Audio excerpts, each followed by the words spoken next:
I'll just check if we are live and people can see us.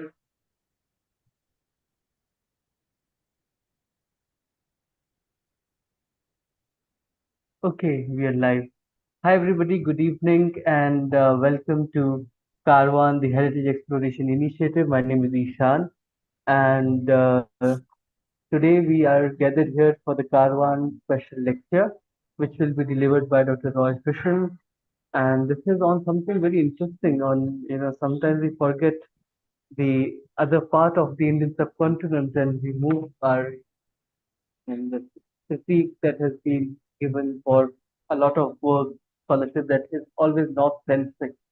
But what was happening down south is also as interesting, I think, more interesting than a lot of a lot of interesting things that were happening at that time.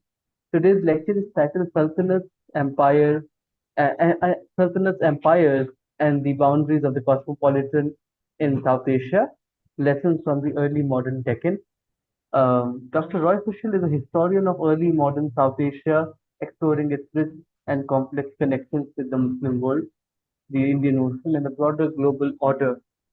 His academic journey began with a deep dive into Islamic and Middle Eastern studies, but his curiosity soon led him to the dynamic interplay of Islamicate societies and polities in South Asia.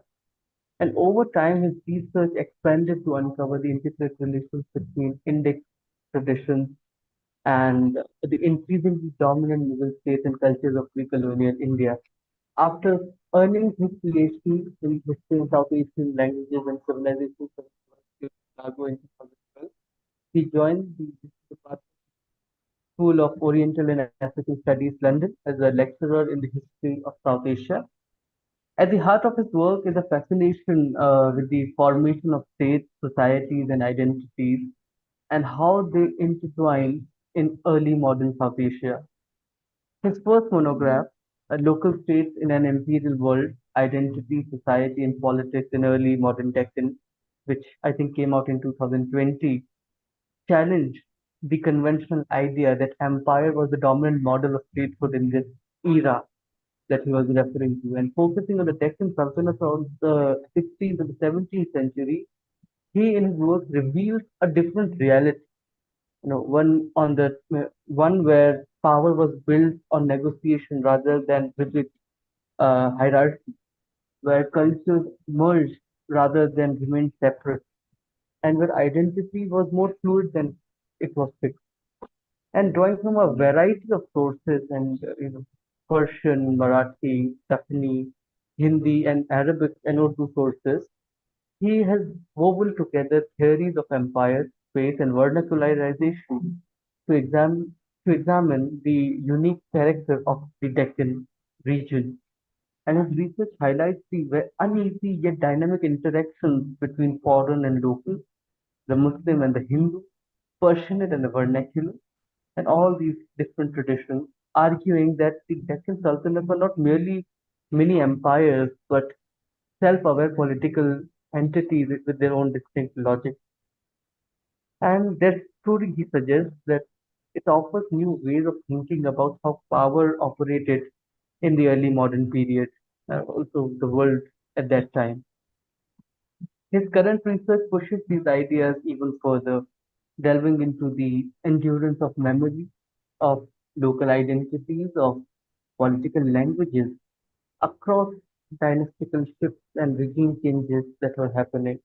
And is particularly intrigued by this institution of kingship, not just as a political structure, but also the cultural and emotional phenomena. Um, how these how these how did aesthetics or symbols or sentiments shape the way rulers presented themselves? I think this is something which is very contemporary to India today, considering the kind of debates that are going on in India. And what role does spectacle, poetry, art play in crafting these political authorities? These are some of the questions that drive his ongoing work right now. And he is passionate about mentoring students who are very eager to explore South Asia from 1200 to about 1800, which also include Delhi Sultanate, Mughal Empire, and Deccan Sultanate, Vijayanagar, and Marathas.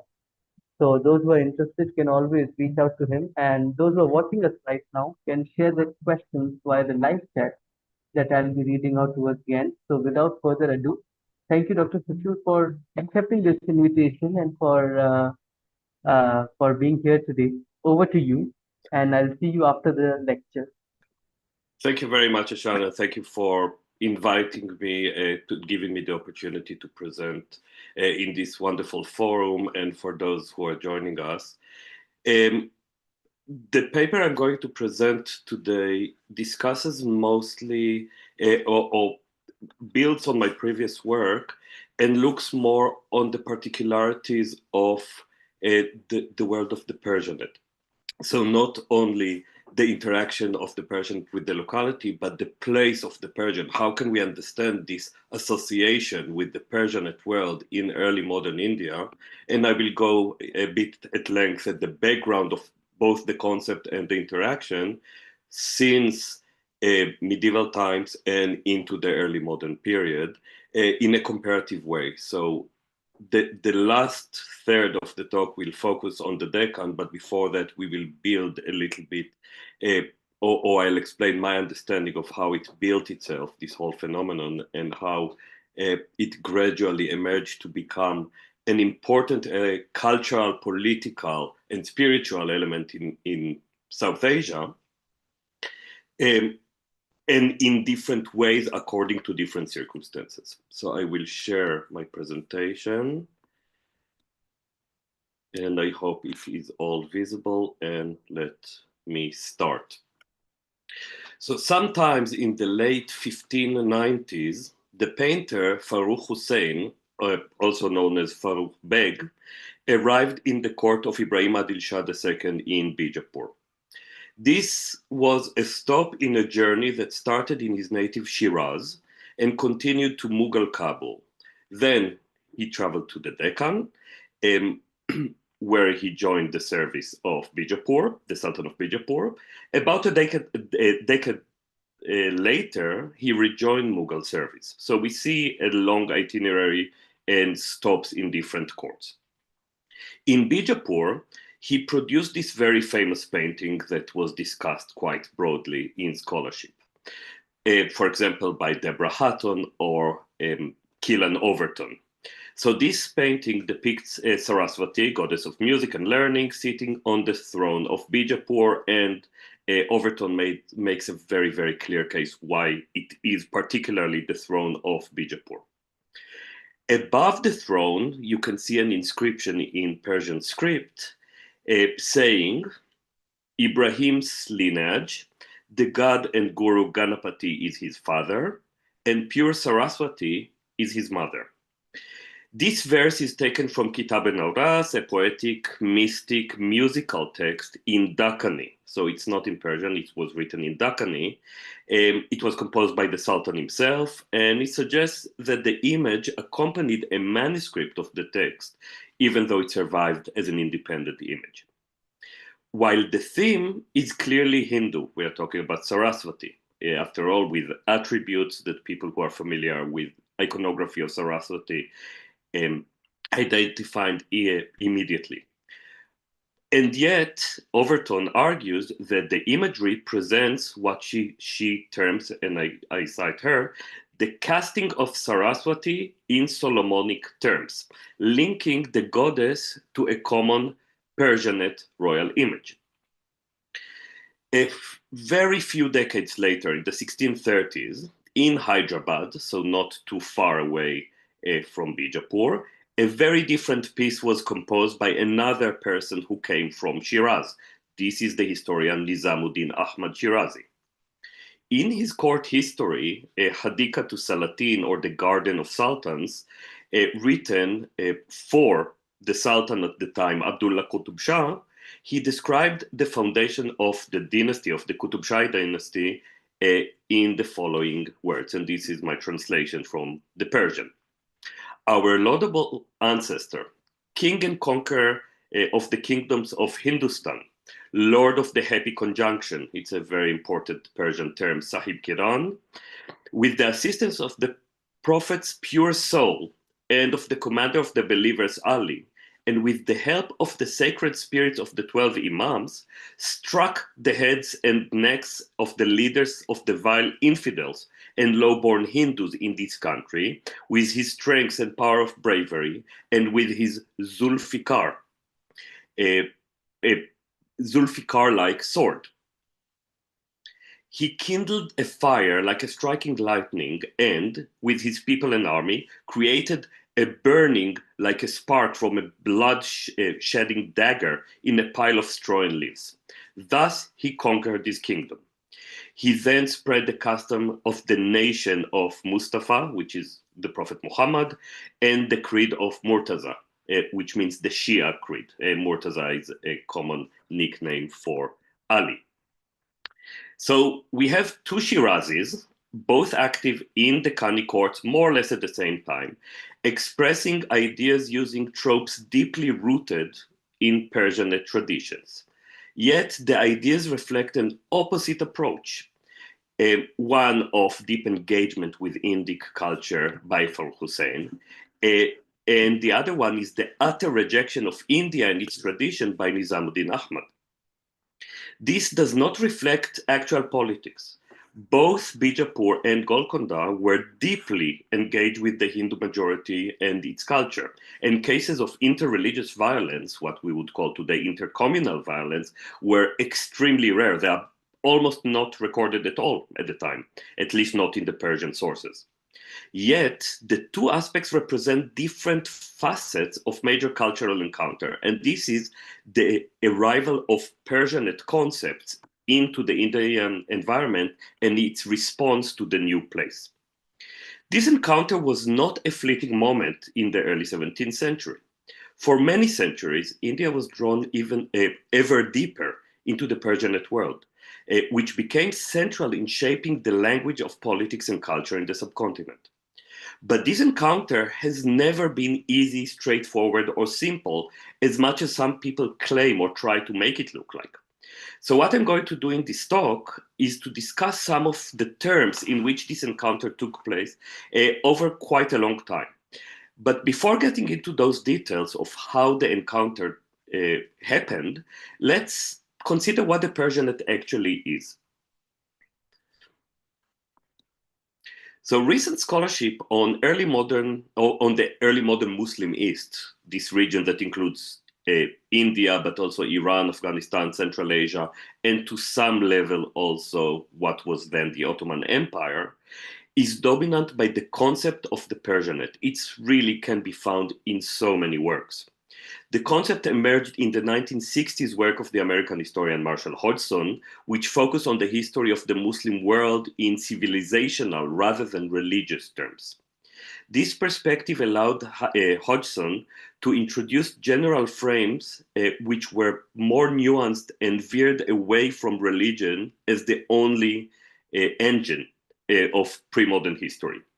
The concept of the Persianate itself was boosted further about 2 or 3 decades later by Sheldon Pollock, who, even though focusing on Sanskrit, offered the theoretical framework to define the cultural place of language.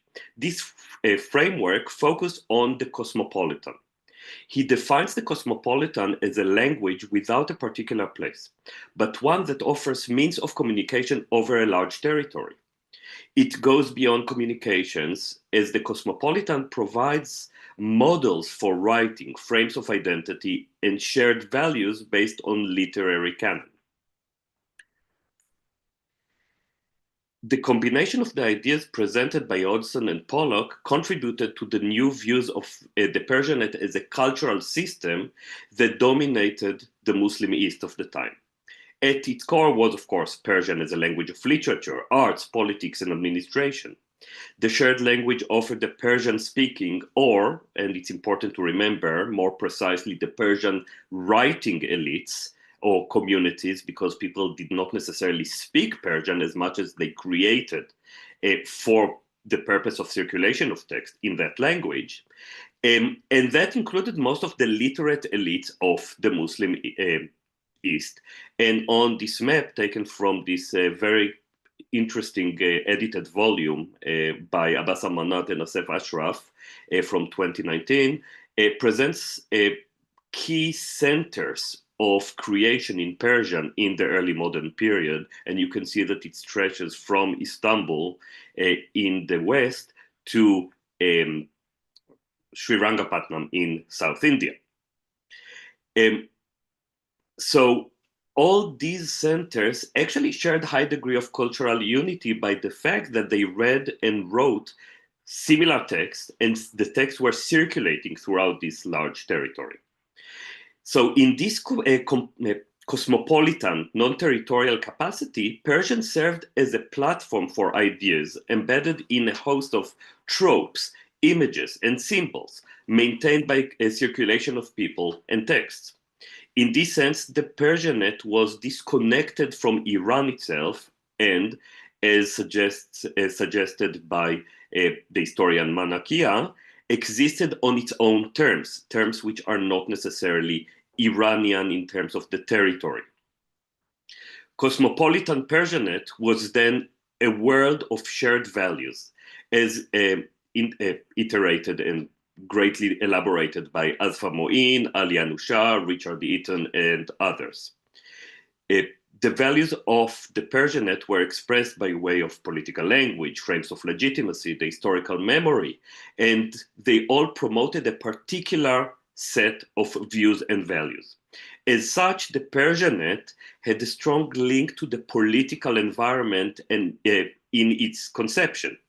In its preference of certain norms over others, and its dissemination. Instead of a free-flowing world of ideas, unstructured in a way that anyone with an idea could put it down on paper and it would circulate and resonate, we actually see that the Persianate starts developing association, or it was to begin with, embedded in a very particular social, cultural, and above all, political realities. And this is a very important element that we will get back to because it determined how the Persianate interacted with South Asia. So let's look a little bit at the historical process in the subcontinent itself. The connection between the world of Iran and India goes back to time immemorial, and we don't need to cover that. But when we talk about the Persianate as a cosmopolitan in the terms we are discussing here, we can trace the process to the early 11th century. In this period, two important elements were introduced to the subcontinent. First is cultural political, the growing influence of Turkic and Afghan military elites in the northwest, and the rise of Persian as the main language of creation among those Turks and Afghans. Under the Ghaznavids and their successors, the presence of the Turco-Persian link in India increased, though we should remember that at the time, India remained marginal to these early dynasties. The second element is not political, cultural, but spiritual, to the level that we can separate those realms. Of course, they were very strongly interlinked. And here I mean the growing popularity of Sufism and the development of Sufi language of expression in Persian. One of the earliest works on Sufism to have been written in Persian, the Kashf al-Mahjub, was composed by Ali al-Hujwiri in the Punjab. The two trajectories, the cultural, political, and the spiritual, remain central to the spread of Persianate ideas and norms in India. While operating along parallel lines, court and dargah were not separate, but enforced one another. Growing political control by Persianate Muslim rulers encouraged settlement of Sufis. Sufi support contributed to the legitimacy and the further spread of Muslim rulers. The main push to India's integration into the Persianate started in the 13th century, following two major political military developments again. First is the establishment of the Delhi Sultanate by Turkic military slave. Rulers from the Sultanates focused their attention before the Sultanates, the focus remained always outside the subcontinent, or Afghanistan, Central Asia. In that sense, India remained marginal to the activity of the pre-Delhi Sultanate rulers, almost an afterthought at some times. But for the Delhi Sultanate, India was the center of attention and activity for the first time. Yet, basic elements of interaction and the driving force of Persianization remained the same. Turkic or Afghan rulers who were espoused with the Persianate world and promoted its values in their courts. The second major development in the 13th century was the Mongol invasion. While the Mongols did not cross the Indus beyond the isolated incursions, their expansion impacted India greatly. It created waves of refugees, among them elites and literati, escaping Central Asia and Iran.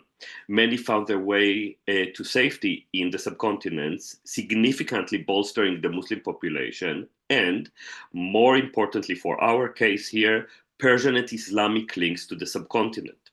The Mongol invasion impacted India in another important way. The elimination of the Abbasid Caliphate in 1258 by the Mongol and the new Mongol order brought new ideas of kingship and governance into the Persianate world. So legitimized a Persianate concept became kind of like the key since the late 13th century. And at the same time, also disconnected India politically from this Persianate world. So we see a self-contradiction here. India became more Persianized, but at the same time less connected practically and politically to the Iranian world. As a result of these processes, in the 13th and 14th century emerged new societies in India. Muslim intellectual and spiritual centers appeared in the subcontinent under both Orthodox and Sufi figures, in addition to the establishment of local Muslim courts. This marks an important development in Persianate South Asia, the multiplicity of centers of production. Persian was practiced in royal court, in madrasas, in courthouses, and in Sufi dargahs. These sites were not separate from one another, once again, but distant enough to encourage different genres and forms of engagement. This reflects the growing depth and diversity within what we perceive as the Persianate anywhere. These centers and the connections are, of course, not unique to India, but they took life of their own in India because the circumstances in India are very different from the rest of the Muslim world. Now, the story thus far offers an almost simplistic explanation of the Persianate in India. It looks at the Persianate as an external entity transplanted into the subcontinent, where it had its independent existence, a Persianate concept hovering about the landscape or above the landscape, paying no heed to what was there. For many Iranians, emigres to India, just like Nizamuddin Ahmad Shirazi that we have seen before with his very violent tone, this seems to have been the case. Maybe they did not engage with the locality. It was just a landscape to act upon. But for others, a much deeper engagement can be seen. So first sight of what we can call an indigenization of the Persianate was the Sufi Dargah and the communities around it. Sufi centers turned into vibrant sites of Muslim activity in the subcontinent since the days of al-Hujwiri, whom we mentioned before. They gained momentum with the establishment of the Delhi Sultanate and the growing Muslim population in India. In particular important was the arrival of Mu'inuddin Chishti and the establishment of the Chishtiya order in Hindustan in the early 13th century. Celebrated for being independent from royal courts, but in reality, they were hardly ever really far away from political power. Chishti shrines were particular places for such interaction. In places such as Muinuddin's Dargah in Ajmer, in Rajasthan, and even more so, that of Nizamuddin Awliya in Delhi, growing interactions between Persianate language, culture, and religious practices as well as vernacular norms, so how people actually live their life, can be observed. One, probably the most famous example, is when we consider Amir Khosrow.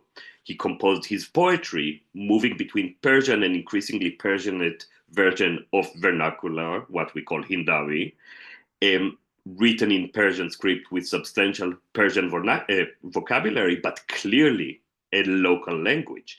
Emir Khosrow was a nobleman and a member of the court, but he was so attached to the Dargah of Nizamuddin in Delhi that he's buried there. But it was not only a matter of the Dargah where we see this process, because the process went beyond kind of like immediate clear association. The localization of the Persianate was also traced in courts themselves, those who one might assume would be more associated with the Persianate language of kingship.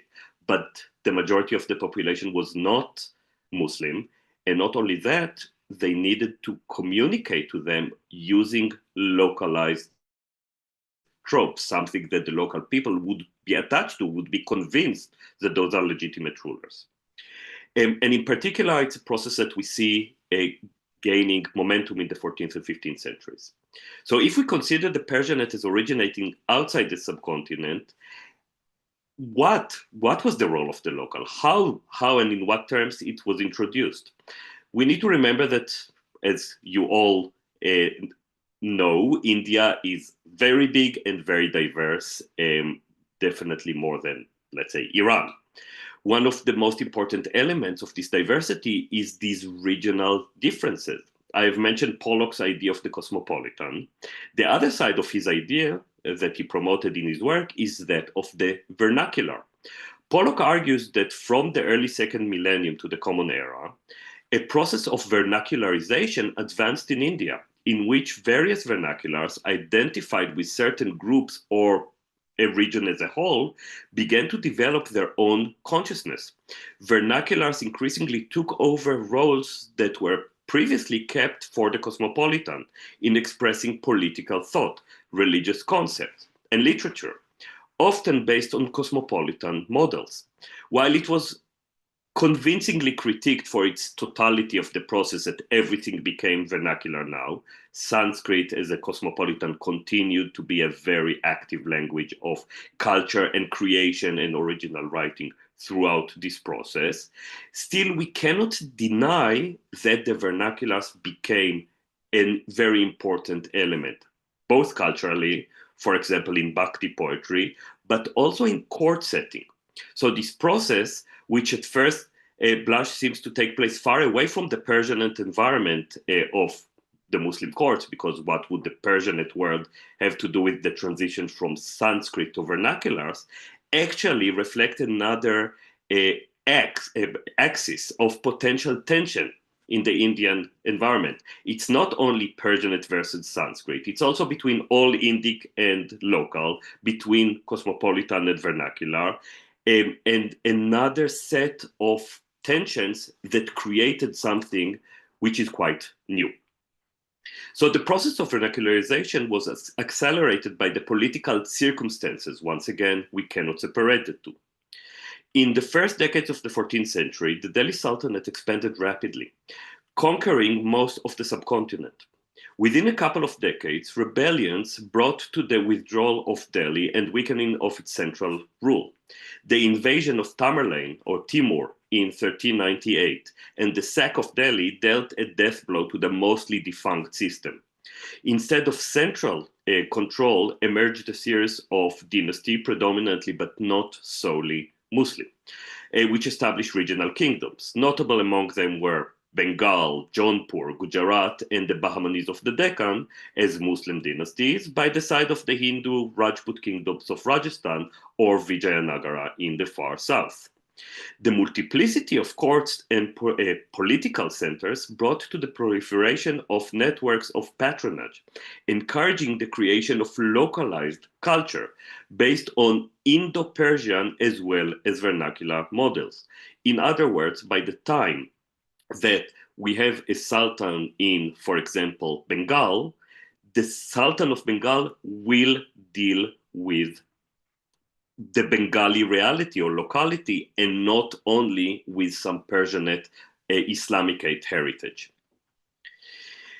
Rulers and nobles maintained interest in Persian and more general Islamicate production. For example, in the Deccan, around the transition from Delhi's to Bahmani rule in the late 1340s, Abdel Malik Isami composed the Persian history of the Delhi Sultanate in verse. It was titled Futuh Salatin, or the Conquest of the Sultans, but it is also known as Shahnameh Hind, so the Shahnameh of India, which is quite clearly showing the model he had in mind. The direct borrowing of motifs of stories from the great epic of the Shahnameh, the most probably famous of this retelling of Iranian pre-Islamic history that began to be a very important model for writing from the 11th, 12th centuries, appeared in works of other contemporary writers, for example, Ziauddin Barani. By the side of Persian writers, there was a growing investment, even encouragement of local traditions in often Persianized forms. Notable is the role of sultans of Bengal in developing a Bengali idiom and investing in that language. The same was the sultans of Gujarat, as was demonstrated by Samira Sheikh. Back to Sufi sites, Jyoti Balachandran argues that the Dargahs in Gujarat, writers who operated that, codified their past and told their stories in Persian in the process of building a regional, very heavily Gujarati authority and community. So another type of game between, or interaction between, some Persianate model and Persian language and local identities and memories.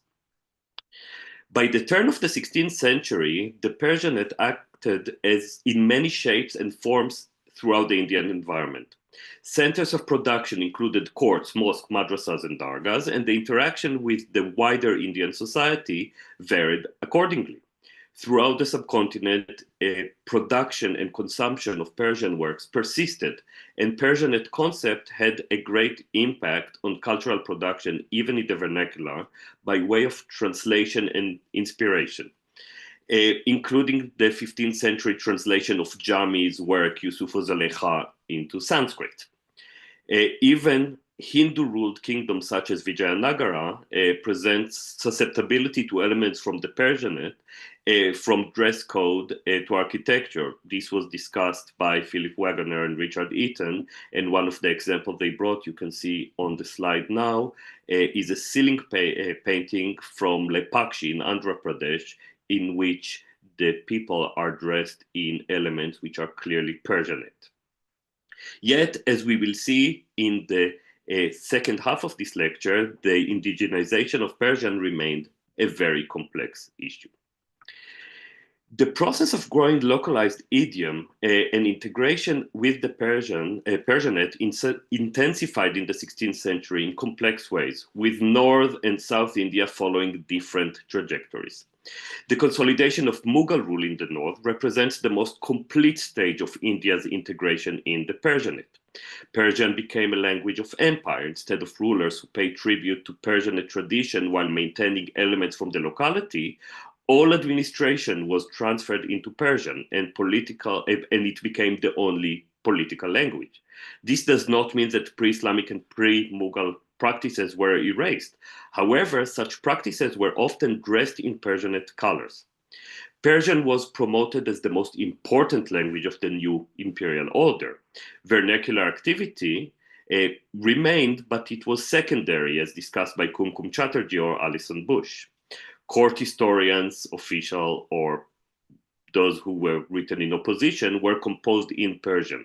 Persian poets enjoyed lavish patronage, whereas Persian classical poetry was taught and replicated. The formation of this Persianate empire did not mean the prominent position of emigres from Iran and Central Asia. Iranian professional and literary elites were welcome, and many received high positions, and indeed many found their way. But other important writers were not emigres, they were not Iranian at all. The most famous examples for that, by welcoming non-Iranians to create in Persian, was the two most important, probably, drivers behind the reforms of Akbar. Abul Fazl, who was an Indian Muslim, and Todarmal, who was a Hindu, who also created within this environment. To ensure the familiarity of the elite with both Timurid and Indic traditions, works were translated from Chagatai, the original language of the dynasty. Most famously of these is, of course, the Babarnama, the biography or the autobiography of Babar, the founder of the dynasty, and from Sanskrit, for example, the Mahabharata, the Yoga Vashishta, or the Upanishads. These actions were rooted in the political aspect of the Persianate. The Mughals positioned themselves at the center of Persianate political language and were pivotal actors in producing their imperial image using this shared idiom, making extensive use of this Timurid legacy, itself a fairly late development in the shared Persianate world. It's dated only to the 15th century. The language they created did not only use imported symbols from the outside, but further developed them to serve imperial goals of the Mughals themselves. The unique political language was inclusive and integrative regardless of creed, a mark different from their contemporary Ottomans or Safavids. Muzaffar Alam argues that these ideas of inclusivities were possible because they were embedded in Persian way of thinking, in particular in ethics or akhlaq literature, notably in the works of the 13th century Nasr ad-Din Tusi. These allowed the Mughals to emphasize a concept of justice or adl to all the subjects over any kind of orthodoxy, and this justice was achieved by rational deduction or akl. Such ideas, suggests C.A. Bailey, resonate concept of ethical government, body, land, and cosmological principles which were found in Indian traditions. In other words, this is another example where the Persianate let's say, intersected with Indic traditions and dressed them in a Persianate way to rationalize and systematize them. The possibility to employ tropes which lie within the Persianate, therefore, relied on the ability of tying its values to familiar tropes. But it is not only a sense of familiarity. Alam argues that elements that can be found within the Persian canon itself enabled finding this common language. An important such element was some liberal ethos, to use his terms, which provided the Mughals the tools to build a durable empire in a diverse environment. Under the Mughals, a language of empire developed within and in relation to the Persianate. In parallel, the appeal of vernaculars continued to appeal in certain groups, including those who were deeply embedded elite activity. However, it was used now on a sub-imperial level, along the lines of linguistic hierarchy, as I mentioned before. A very interesting example was discussed by Ramya Srinivasan, and that's the Rajput ruler Man Singh Kachwa of Amer. She demonstrates the diversity of political forms of expression in the court, which was subordinate to the Mughals. It included inscription, courtly literature, temple patronage that varied in genre, in language, in medium, in location, in circulation, and also in target audience. This diversity allowed Man Singh to create multiple messages, at times contradictory, strong acknowledgement of Mughal sovereignty in court literature and in certain inscription, even associated himself with Akbar by the side of symbols of autonomous local kingship aimed at pilgrims and other Hindu elites. This linguistic hierarchical multiplicity suggests that the Persianate remained a main imperial language, but its reach to lower levels was limited and manipulated to fit the purposes of local rulers who were in between this Persianate and vernacular identities. The case of the Deccan presents another set of challenges to understand the place of the Persianate in early modern India. This challenge emerges from the way we think about this shared language of the early modern period. It is highly imperial, a reality which is reflected in the scholarship that discussed the period and I've mentioned before. But the Deccan is very different. It represents a very different way of thinking about both state and the whole concept of kingship. At its basic level, the system was not imperial. First indication for that is the way that we think about the region. The early modern Deccan is identified with the Deccan Sultanates. Note that we usually use the plural form, Sultanates, which is a good indication that there are many parallel political centers. We are talking about the main Sultanates, Ahmadnagar, Bijapur, and Golconda, by the side of the short-living Berar and Bidar. The relations between these centers were not hierarchical, which is a key aspect of any empire, but represent competition between fairly even actors who acted on the same level. It's not only that they acted on the same level, they acknowledged being on the same level by the fact, we know it by the fact that none of the sultans at any point claimed supremacy over the other sultans in the region.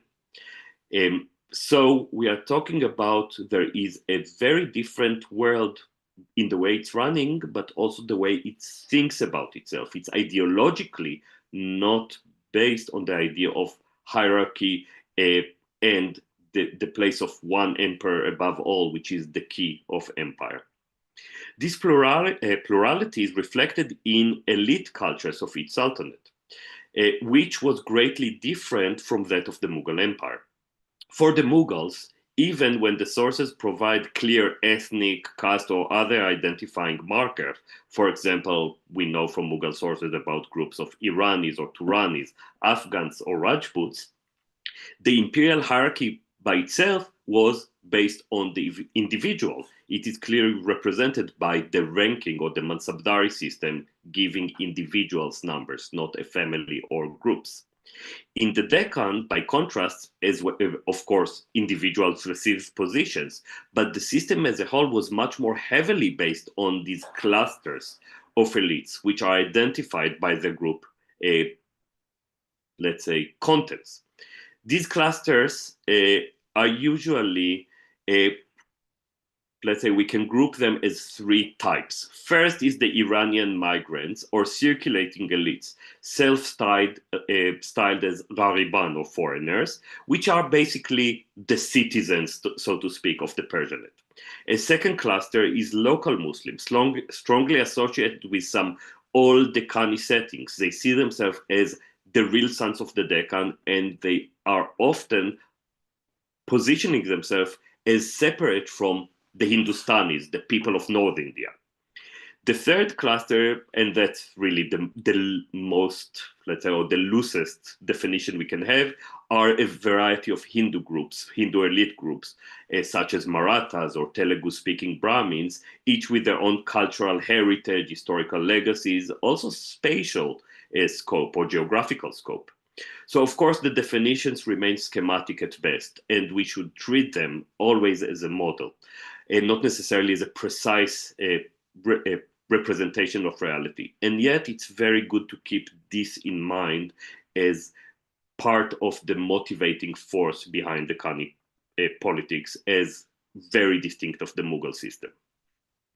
So the meaning of this group action, other than individual, or other than hierarchical mansab, is the relationship of what they could impose on the state. It was very differently organized in the Mughal Empire. In the imperial system of the Mughals, the hierarchy was central to articulation of power. The emperor always prevailed over the system with the ability to change the position of those underneath him. So mansab can be changed by the emperor. In the Deccan, the relatively powerful position of the elites in relation to the Sultan prevented the rulers from developing a coercive state mechanism and a coercive imperial language to accompany it. Instead, the sultans were the arena of multiplicity, not only politically, but also culturally. This had major implications on the place of Persian in the state. We have mentioned before that in the Mughal Empire, Persian was the language of empire and all parts of the elites, regardless of where they came from, Muslim or Hindus, local or migrants. In the Deccan, Persian remained almost exclusively the domain of the foreigners or those who came from outside, whereas members of other elite groups were associated with their own languages and legacies.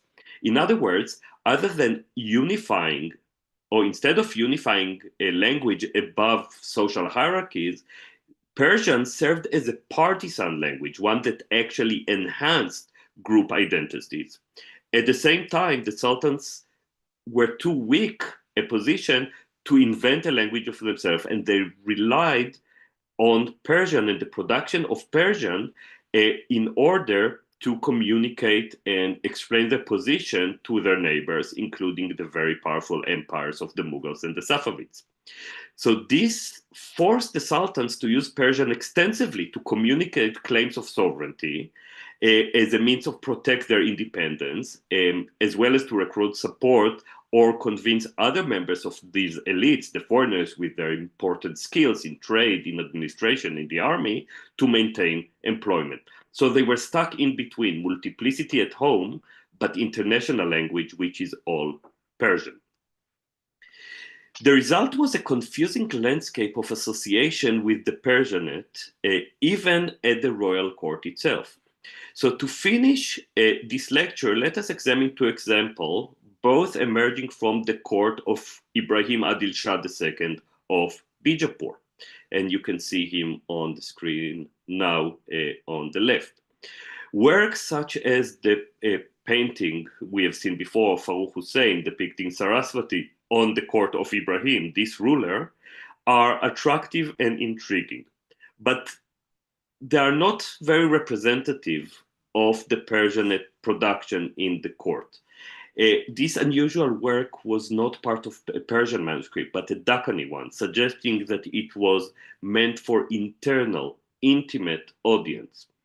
Familiar with the complex cultural landscape and the identities of the court in the Deccan, and therefore not for cosmopolitan use. Works which meant to be circulated were probably more in line with the aggressive anti-Hindu tone promoted by Nizamuddin Shirazi. The most famous chronicler from the Deccan Sultanate, and the most circulated one beyond the Deccan, was that of Muhammad Qasim Astarabadi, better known as Firishta. This work is divided into 10 sections, and it's interesting to look what is covered in this history. This is the list of the division of power, of division of the book into sections. You can see that the third maqala or section is further divided. This is the longest and the most important part because it tells the story of the Deccan. It is very clear that from this list that he had a clear vision or geographical historical vision of what is worth discussing. And this is, according to Firishta, only regions controlled by Muslims. The most substantial absence here is that of Vijayanagara, a neighboring Hindu-ruled kingdom who played a crucial role in the history of the Deccan during Firishta's lifetime. The choice is clear to him. The boundaries are political religious. The Persianate is associated with political Islam within what we understand as this cosmopolitan world. Communicating to Persianate readership beyond the Deccan required putting these boundaries. But this is not the only approach that we can find. A contemporary or a court historian who also worked in the court of Ibrahim Adil Shah II and is another Shirazi, is the third Shirazi we encountered here, is Rafiuddin. To him, Vijayanagara was actually part of the story, but this required justification, in his opinion, or at least translation it to terms that this Persianate readership outside the Deccan might understand. One of the ways he did it is in this passage. Many stories have been told on the establishment of Vijayanagara, in Persian, Bijan Nagar. Some say that it's actually Bijan Gar that became Bijanagar out of use. This sense means that the founder of the city is Bijan, son of Gev, son of Gudars, son of the daughter of Rostam Dastan, meaning that he puts it within the genealogy of the Shahnameh, the Persian, the great Persian epic. However, nowhere in those famous histories namely the Shahnameh, is it mentioned that Bijan arrived in India, where he established a city. Some say that at one point, Farah Mars, son of Rostam, arrived in India and established the city. Most historians say that one of the rise of India established it around 750 to the Hijra, namely 1349 and 50, which, as we know today, is awfully close to the actual foundation of the city. This description of Shirazi reflects something which is very different from Firishta, but at the same time has much in common with him. We have seen before that for Firishta, Vijayanagara was not a political unit worthy of discussion for its own merit. When it is mentioned, and Firishta mentions Vijayanagara at all, it's always through the prism or the lens of Bijapur as a target of war. But for Rafiuddin, there is a very different vision.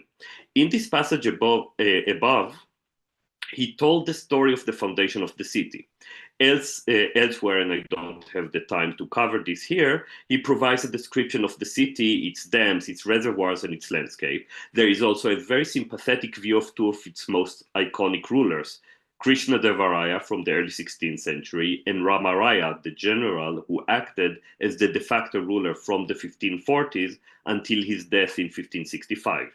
It is not only that Rafiuddin thought that Vijayanagara was worth mentioning, but also the emphatic treatment or the sympathetic treatment marks him as very different from Firishta.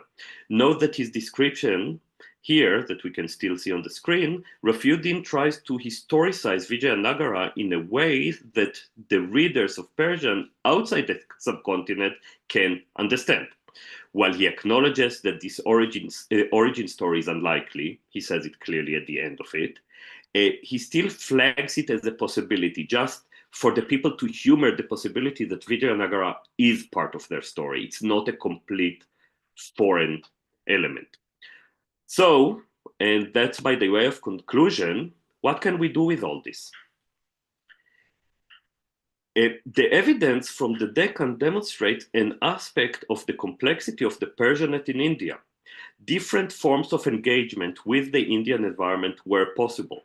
They were governed by medium circulation and target audiences. Works that aimed externally, such as Firishta, maybe Nizamuddin Ahmad, also presented hostility or at least indifference to the surroundings. They remained most transregional in nature, and Firishta was probably or most likely the most widely read from all those works written in the Deccan. Those with much stronger local appeal, first and foremost, Farooq Hussein's painting that you can see again on the screen on the left, and to a certain degree also Rafiuddin, did find a place for a more generous consideration of India itself. They were not ignoring India, but on the contrary, they tried to explain India, to turn India to another element within this broad Persianate world. This sensitivity raises general questions regarding the Persianate and its place in South Asia. The Persianate arrived in India in various ways with different agents and over a very long period. The subcontinent gradually became one of the most important production hubs in that language, from imperial courts and sultanates to local kingdoms, from dargahs to madrasas. Persianate culture had deep and lasting impact on the subcontinent. Persian compositions written or copied in the subcontinent fill many collections around the world, in India, and of course due to a known history also in the United Kingdom, but also in places like Istanbul. So composed in India and circulated. So in this sense, India had a major role or became a major powerhouse of the Persianate. Yet the centrality of India for Persian production and of the Persianate of and the role of the Persianate itself within India contains great ambiguity. The view of the shared cultural realm of which all can participate equally is actually misleading. The Persianate was not much of an even field on which all participants equally or played in the same terms is problematic. There were places where tastes were set and they were often located outside the subcontinent, or at least outside the Deccan. Delhi was one of those places where tastes were made. But in places which are weak and marginal, like the Deccan, the Persian was more of a one-way process. So in order for a text to be circulated extensively and to appeal to audiences from the Balkans to Bengal, to use Shahab Ahmad's phrase, export-minded production in the subcontinent had to carefully consider how to engage not with some general shared Persianate audiences, but how to encourage or to engage with Persian readers outside of India who not only that they are not familiar with the subcontinent, they also don't really want to engage with it. So for these aspects, the direction of flow, as I mentioned, was into the subcontinent and not that much out of the subcontinent. This does not mean that we should not consider India as a major place for the production or that it was secondary for the Persianate. On the contrary, the sheer volume of production means that we cannot understand the Persianate without understanding its Indian side. But while doing so, we need to adopt a careful approach, one that considers both the shared values, but also the locality and its very complicated relationship with this world. I'll end here, so thank you very much for your attention.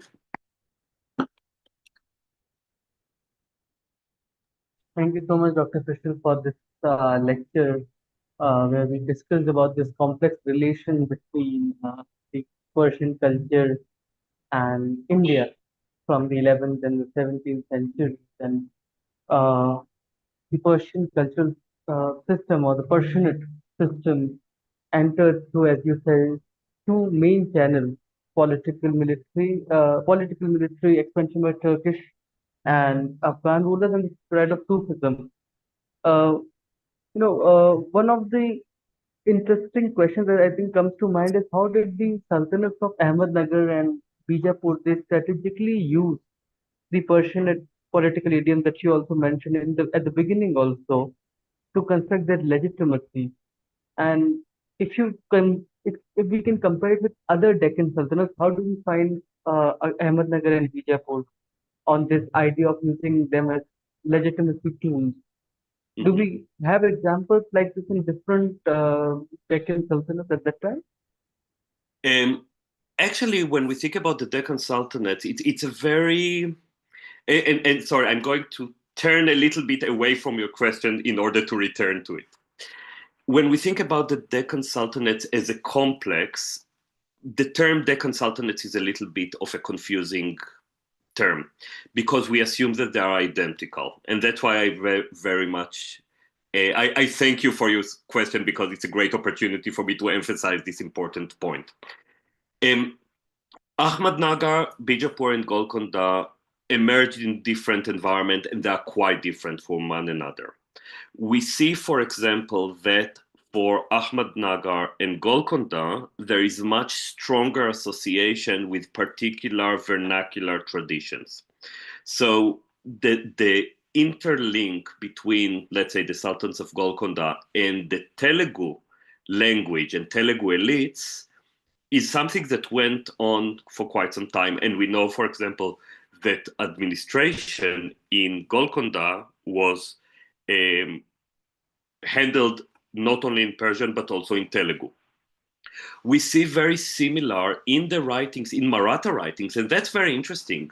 When we see the emergence of a political, historical, hagiographical writing in Marathi under the Bhonsles from Shivaji's time and later, we see that the way that they reconstruct the past, Ahmednagar is one of a chain of rulers who defined Maharashtra. So they are celebrated in Marathi and even in Sanskrit writings under the Marathas in a way that the Mughals and also Bijapur are vilified. Okay, Bijapur is a different story because it did not associate with itself. It was in between regional linguistic traditions. It's not really Kannada. It's not really Marathi. It's somewhere in between. And we do not see this level of engagement with the vernacular. What does it mean to the engagement with the Persian? Not much. And this is one of these confusing things that when we look at one aspect of the political language, the Persian one, it is very similar in Ahmadnagar, Bijapur, and Golconda. It's amazingly similar.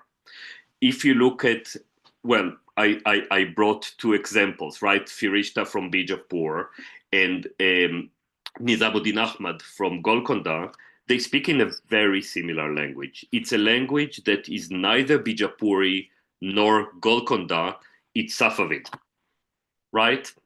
Because the project of legitimacy in Persian for the rulers of the Deccan is not aimed inwardly towards the Telugu Brahmins or the Nayakwari Telugu speaking warriors, and it's not towards the Marathas, right? And they don't care about this Persian language. It won't appeal to them. It's not their language, but it is towards either convincing three options. One of them I discussed in my book is to convince the Mughals that the Dakhanis are legitimate and don't mess with us because we have a place under God. And they really clearly define it in Quranic terms, right? Or the Safavids, please help us. We are legitimate Persianate Muslim rulers and the Mughals are evil. The Safavids maybe promised, never sent anything to the Deccan, but we know that the Deccanis tried, both Bijapur and Golconda. And a third is the continuation of flow of those Iranians into the Deccan. So we have this duality of a language which is really detached from the locality. So the fact that Ahmadnagar and Golconda are very localized and Bijapur has its own old Deccani kind of like flair works on a very different kind of like space than the Persian language, which looks always outwardly. And in that sense, the place of the Persian in the Deccan is very different than the Mughal Empire. I hope it answered your question. Yeah, but it again, from this, I think I have another question because Mhm. we mentioned the scholarship, existing scholarship, and there is Sheldon Pollock's very amazing idea of the Persian cosmopolis. In a way, you are challenging that idea of Deccan Sultanate being the trans-regional space of political and literary culture. Mm. I don't challenge it. I accept this idea. But I think that we need to understand how it actually operated on the ground. I think that it's more complex than what either Pollock and actually for the case of the Deccan Sultanate, I think that more Richard Eaton wrote a lot about this Persianate in this remarkable recent book, in the Persianate Age. It's huge contribution to the field. I think that when we look, zoom in a little bit, we just see how shall I put it? Instead of this kind of like blanket term, I think that we see that it's textured. It's really textured. It's not one size fits all. So it's not that the Deccan was not part of this world, but the terms it interacted with it, and the level of its, let's say, ability to infiltrate the structures in the Deccan was different from that in the north. It's the same with, I mentioned in the lecture, the wonderful work of Eaton again with Philip Wagoner about Vijayanagara, which is, again, game-changing work in its significance, and I accept it in full. I'm really not challenging. I think that they're absolutely right.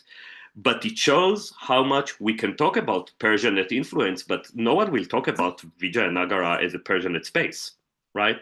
So the fact that the Deccan Sultanates are ruled by Muslim sultans does not have that automatically we have to see them as Persianate in the same terms that the Mughals were, right? Because it wasn't.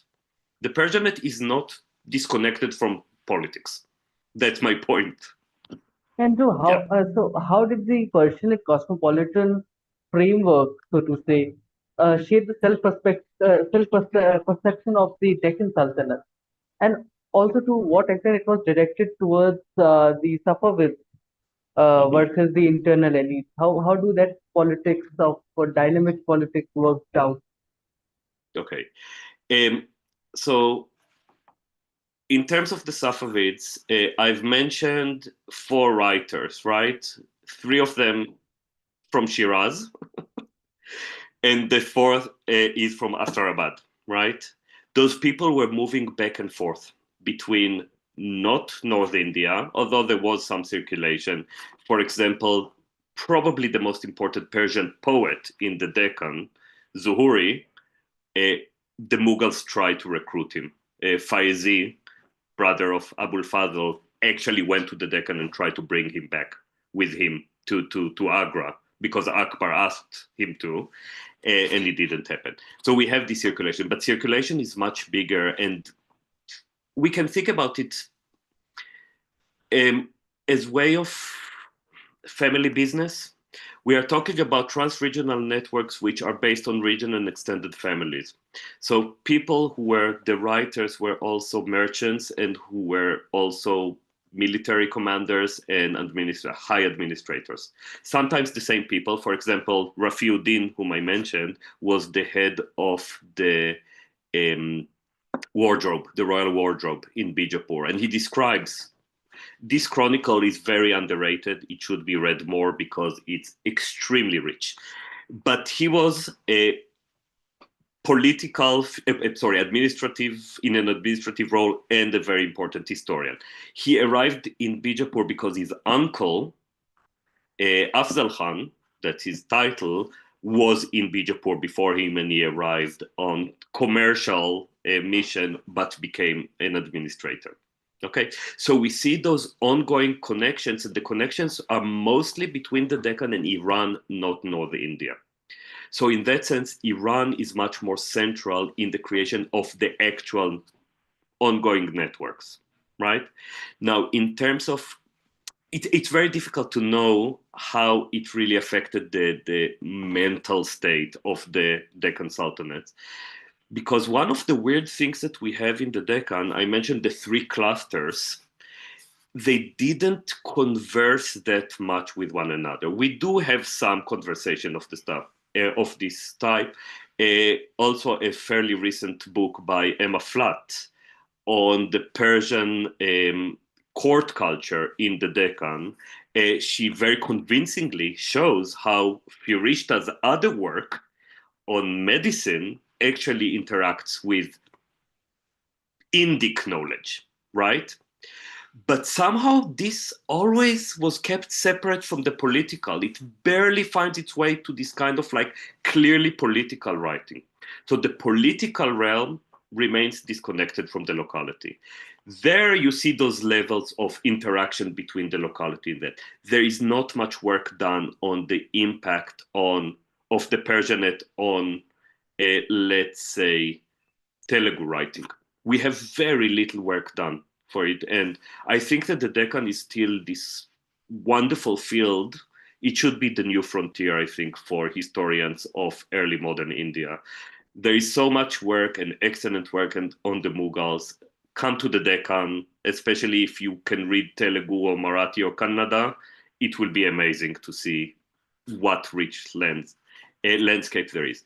But one very interesting example that we have is Eknath, the famous poet and writer in 16th century Maharashtra, who we have indications that he was involved in some administrative roles with Ahmadnagar, and there is clearly no Persian or Persianate or Islamic influence on his writing. Actually, they don't exist in his writing. So we see that because of the setting is so dispersed, people can ignore each other or at least choose to ignore each other in their writing. That's why, Ishan, your question is excellent and it's extremely difficult to answer. Exactly Uh, because of this kind of like choice of disregard. yeah, and because Mughals also had a relation or at least a conversation with the Safavids in Iran. Mm, How did that differ from the kind of conversation that the Dakhani mm. Sultanates were having? That's wonderful. I share the screen? Yeah, No, yeah. sorry, I don't have this on this. Sorry, it's my mistake. It's no, I don't have this slide. Um, the Mughal and Safavid relationship, and to a certain degree also the Ottomans, we can put in the same basket, was one of competition. Those are three emperors who saw themselves, and here I'm following the ideas of Azfa Moin and others. Azfa Moin wrote a lot about it. Um, they followed an idea of universal kingship. So each of them claimed to be Padshah Jahan or Padshah Alam, so the emperor of the world, right? Now, we all know that the Mughals and Safavids didn't really try to conquer each other. The relationship was usually friendly, and if it wasn't, it was around Kandahar, right? But we never see large scale invasion. Yeah. But we see the battle of words and battle of symbols. There is the very famous painting, that what I thought that I had, but I don't have it, of Jahangir embracing Shah Abbas, the Iranian Shah Abbas. Jahangir is big, standing on the lion. Shah Abbas is little, standing on a lamb, right? This kind of relationship, it's a competition between equals, right? Who is the real emperor? Who is the real a conqueror? The Ottomans wanted the Mughals to acknowledge them as caliphs. The Mughals told the Ottomans, "We are Timurids, we defeated you in the Battle of Ankara," right? The Safavids kept on reminding the Mughals that Humayun, when he had to exile because of Sher Shah, he escaped to Iran and they gave him shelter. So we see this kind of competition. For the Deccan Sultanates, the Safavids are, there is no question. It's clearly who is the sovereign. They actually kind of like expressing their willingness to acknowledge Safavid sovereignty, because they prefer the distant Safavid sovereignty over the close and actually real coercive Mughal sovereignty. So they understood that they are minor, they are second rate. So they try to play the power against one another with abysmal results. It didn't go anywhere. I found that image, if you highlight it, share for those who might be interested. This is, I Yeah, think, exactly. Exactly, that's the one. And that's uh, definitely a show of Mughal claim of sovereignty. Everything in this painting just screams from Mughal claims of superiority over the Safavids. Jahangir is bigger. He's very paternal towards almost effeminate Shah Abbas, right? Jahangir stands on the lion, which is on India. Notice that geographically it's not bad at all. Shah Abbas, the Safavid ruler, stands on the lamb, which is more or less on Iran. The halo, which is a sun, also is exactly centered around Jahangir's head, not Shah Abbas, right? It's very clear that it's a hierarchical game, right? And we see it a lot in the interaction between them. Thank you for finding it, Ishan. It's such a wonderful example. and this reminds me, because we are talking about the rivalries and the challenges. We, you mentioned about the elite in the Deccan, but within the elite there were the Deccanese and the foreigners, the Mhm. Gharibans. I think that was Yeah, what yeah. they were called as. Do we have this? Did they also were they rivals, or did they also fight against each other, Oh, or and did that influence the political stability of the empire as a whole? yeah. Very much so. Very, very much so. Um, I need to mention before that a quick word about the sources, because it's important to remember them when we discuss this question.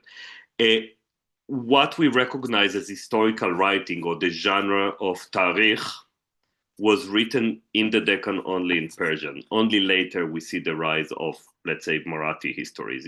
It's later than the Sultanate. So really, from the very end, from Shivaji's time, we see the beginning of that. Now, in the Deccan, unlike in North India, I mentioned before that for the Mughals, who wrote the histories? Iranians, but also Indians, right? Muslim or Hindu. So everyone could write in Persian. In the Deccan, it's only the Persian elites who wrote in Persian. So we have only the perspective of the Rariban of the story. And they are hostile to the Dakhani very much. In particular, we can see that when a ruler is weak or minor, which means that there are competitions over a regency, who is going to actually have the power when the Sultan is, let's say, a child, this is when we see rivalries emerge. To the level of open war in the cities, of mutual massacres, it got quite bloody. The best case was, or the most important case in that sense, was Ahmadnagar from the 1580s. So from the late reign of Murtaza, we see the beginning of this rivalry because he was very much kind of like took himself out of political games. And then we see emergence of ruler after ruler who are minor, a puppet that one group put on the throne, and then the other one kills him and throws his body or his head over the wall to the crowds and crowns their own. This continued until Chand Bibi took over. She managed to stabilize the things for a little bit because she was probably the only royal figure that was accepted. And the Mughals arrived. There was a big Mughal invasion, and she managed to keep things together until she was also assassinated after 5 years. And then we see the decline until the rise of Malik Ambar. But by the time that Malik Ambar emerges as the actual ruler of Ahmadnagar, those who are not familiar, Malik Ambar was an Ethiopian military slave who started in the service of Ahmadnagar, and when the Sultanate started shaking, when the capital city, Ahmadnagar city, was conquered by the Mughals, he managed to organize quite a few people and create a coalition and oppose the Mughals for 20 years until his death in about the same time as the death of Jahangir. So once he builds a coalition, there are no more Rariban, there are no more foreigners in Maharashtra. They had nothing to keep them there. This is an urban culture without local ties. No opportunities, no jobs, no commerce on a large scale. They all disappeared. By 1600, no more Iranians in Ahmadnagar until the end of the Sultanate in 1636. So it became a whole game of the Ethiopian or the Habashis, the Dakhani Muslims, and the Marathas. This is actually when we see the rise of the Marathas as a particularly important local party. Before they, of course, Shivaji himself was born towards the end of this period, so just before the Mughal conquest. Maybe I'll ask my last few questions because it's already and we've taken a lot of your time. But as you were saying, I think, would you agree if we can paraphrase this as Persian was considered or it came to be associated with the foreigners, and that did create a divide among the elite. Mhm. So, in that situation, how did Persian chronicles like Frishta negotiate their identity? Because they were tagged as foreigners. So, how did they continue working? I'm not sure that I understand the question. Uh, if we see their role and identity in the Deccan elite circle, Mhm. because they were, I think they were given the title or the status of foreigners because they were Persian speaking and Persian writing. How No, much it's control? important to know that they called themselves. This is this is that all the sources written in Persian, all the histories, call this group foreigner themselves foreigners. So sorry, continue. Yeah, Much control or how much power they held in the empire at that. right. Um, Again, as one of the three main groups in the elites, it was contested power. They had a lot of power. but it was always checked and contested. It depends on whom and where. Someone like Firishta, for example, was very prestigious. There is no doubt.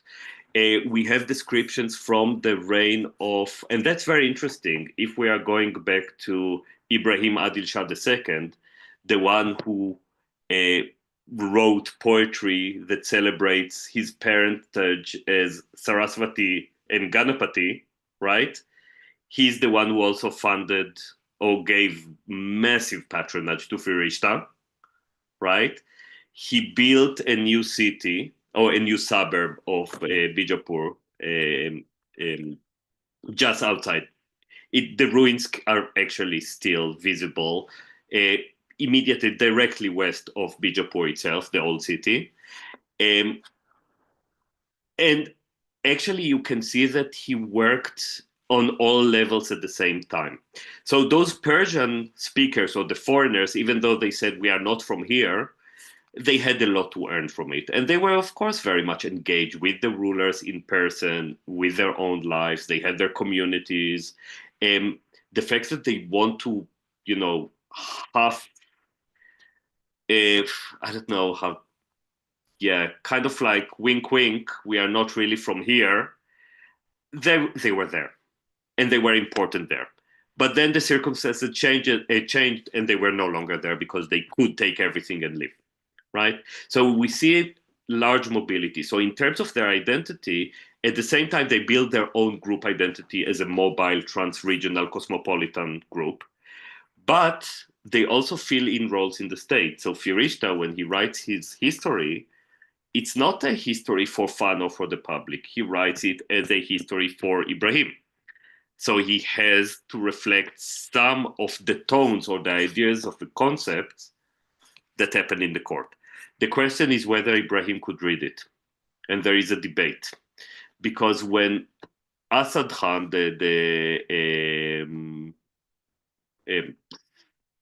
Asad Beg, sorry, the ambassador of Akbar arrives in Bijapur, he of course tells he couldn't understand Persian at all. When he was excited, he moved to Hindi. He used the word Hindi. It's probably Marathi, more likely to be Marathi than Hindi or Dakhani. But Firishta goes on with a very long story to show how hard he helped the king understand Persian. What does it mean? Why do we have this competition? Because to them, both sides, speaking Persian is being part of the Persianate civilized world. If you are not a Persian speaker, you are not worthy of being a king. That's what the Mughal ambassador tried to say, and this is how Firishta, he did not contest the need of the ruler to speak Persian, right? There is no contestation. He agrees, but he said, no, but he speaks Persian. His Persian is amazing.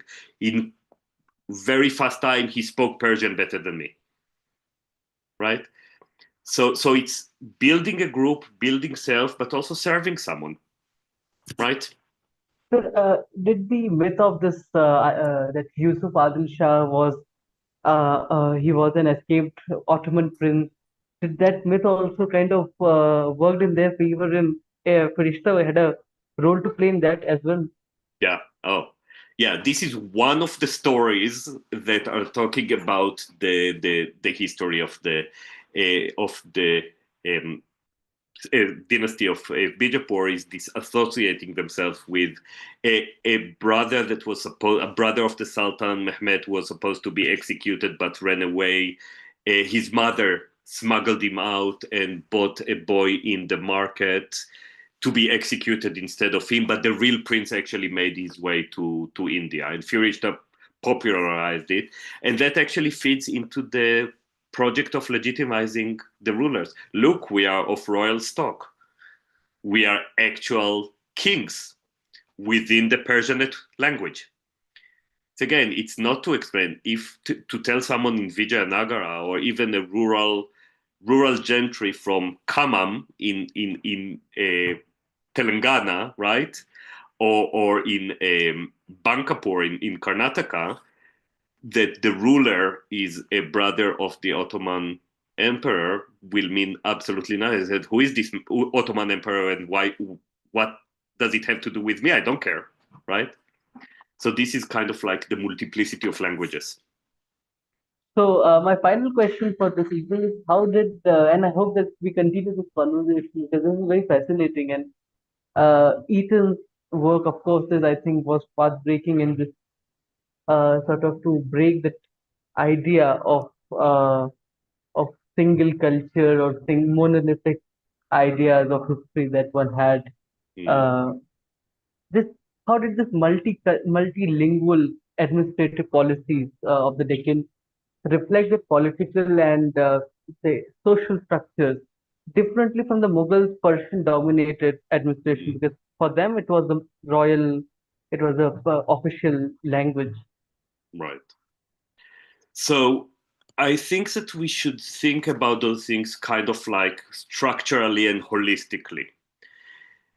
The Mughals thought about everything as empire. Everything should be put in order. There is a very clear notion of order. This started from the very royal household, and there is a wonderful, wonderful article by Rosalind O'Hanlon that describes how Abul Fazl basically uh, put medical knowledge into use in explaining the role of everyone in the household, and from there expanded to the empire. Everything has clear vision. Everything was hierarchized. The language and culture was also at least an attempt to be regulated. Now, there is that much that we can go down the line with it because, again, we have rural people. They would never be Persian, but rural people, as long as they pay taxes, do not matter, right? But what about merchants? What about rural gentry? In the Mughal case, probably the higher one got in the hierarchy, the bigger the need was for them to learn Persian, right? For the Deccan, you could get along very, very well without knowing Persian at all. You know, it opens a very important or very interesting question that I don't have an answer to. How did they communicate with one another directly in the court, in court setting? What language did they speak? I would guess that it's some pidgin between or some mixture between Dakhani and vernaculars and Persian, kind of like develop some lingua franca because there was no other choice. Or maybe like, and I my very British students, when I tell them how today, how multilingual India is, that so many people in India speak completely fluently three, four, five languages, that it's a normal situation in India. I suspect that it's not a new thing. So I guess that in the courts, they spoke all those languages because there was no coercive power. So I think that the same way that the Mughals thought about everything in hierarchical terms, everything had to be put in place, language and culture was part of this project. We should think about the empire as a project, right? An ideology which was all encompassing and kept on growing in what it included. It's not only what Akbar said, it continued developing. For the Deccan Sultanates, it's just that they went on a different line that multiplicity is unavoidable, therefore should be celebrated. So in that sense, the linguistic mess in the Deccan is a reflection of broader political and social setting in which multiplicity was a reality.